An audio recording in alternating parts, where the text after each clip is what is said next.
Hey guys, welcome back to the channel.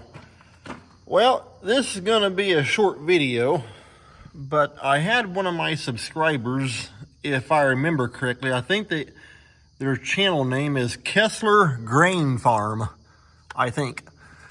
But they were asking me, after I had talked about the SCH sickle system on both of our bean heads, and I made mention that on this 8200 that we have, how instead of running a regular Wubble box, it's got an SCH gearbox, and they're wanting to see more about it. So I figured, well, I'll just grab a quick video on it. But right here it is. Stick my light up in there, out of the way. There we go. But yeah, you just have this gear headpiece down here. If you want to disconnect the sickle, you gotta take and, well, okay.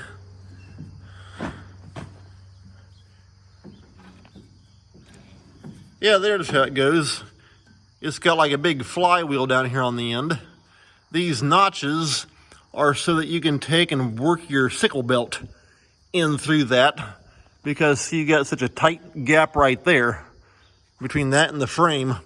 You gotta watch, if you go to turn this, you got a pinch point right there, and there's one up here behind that you'll get your fingers right into. And so very carefully rolled around. And you can see how it's turning the sickle head this way. When you have it turned that way, you take these two bolts out, and you can just take and pull the sickle right out the end. And it's got this bearing piece right here. You got this little pinch ring that pinches around that little round bearing head. And loosen this bolt, and that little bearing will pop out, because I've had to replace that in time past. But yeah, like I say, this is the SCH gearbox. So I guess going that way is actually driving it while going forward. Yeah, it just goes around like that. And this piece here turns, and this piece turns independent of this. So I'm not sure how they do it. Kind of a neat setup, I think.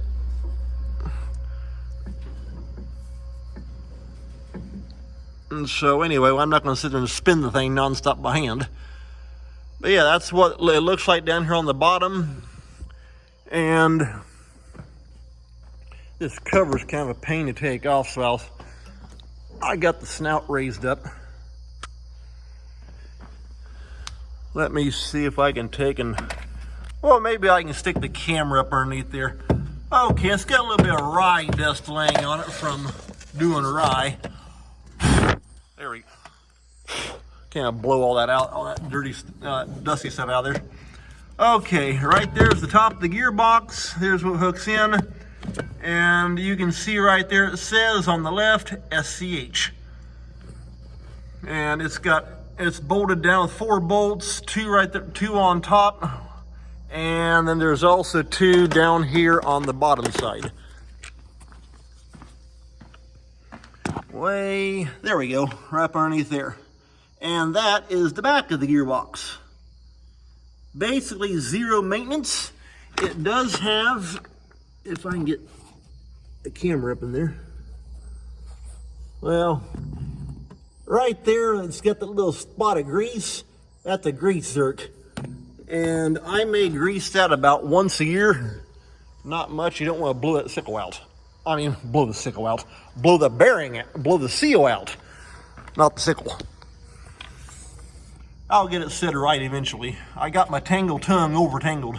But anyway, that's what it looks like. And like I said before, you have a lot less vibration with this setup, because Kessler told me that they had, I think he said he had rebuilt several of the, he called it the Wubble, the Agco gearbox, and I'm assuming he means that Wubble box.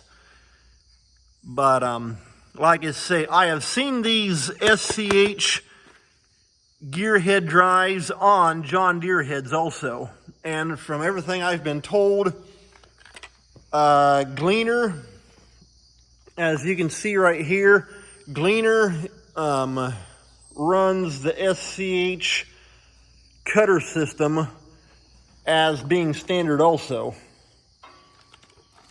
And but like I say, on that 20-foot head we got back there, well, you can't really see it too well. It's got the old Wubble box because that's older. It's back in the 90s. And so I'm guessing, oh, it was probably along about, this here's an 8200 model. I'm guessing it probably would have been along about the 8000 model. The model before this is when they just started running the SCH system standard from the factory. And then of course, then they went to, I think it was the 9200, and now they got the 9250 Gleaner. And they call that the Dynaflex Draper, which I'd love to have one, by the way. Anyway, but yeah, that's just the gearbox and what it looks like for that way Kessler can see, and for any other Gleaner guys out there. If I remember right, I think I did check this out one here about a year or two ago, about possibly because we were having trouble on our old 15-foot head that we got for our M3 that we use in wheat. We had a little bit of Wubble box trouble on that one. And so I was able to take the Wubble box off of the 20-foot and put over onto that 15-foot, and that let me finish wheat. But if I remember right, I actually priced an SCH gearbox like that just in case I had to revamp our 20-foot head. I would have just converted it over to the SCH gearbox. Like I say, in case I would have had to have left the 20-foot's Wubble box over onto the M3 15-foot.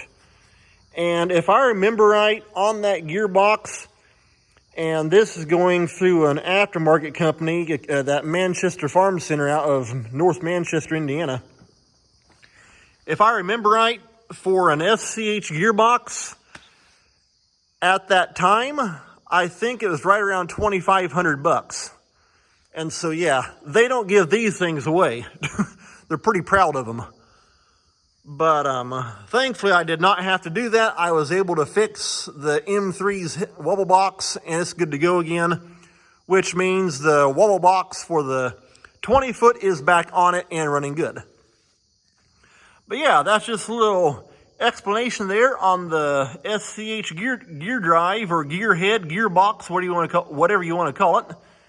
And hopefully that'll help Kessler out. That way they can see what's going on and check out, who knows, maybe they want to put one on theirs. Take care. Thanks for watching. We'll see you next time.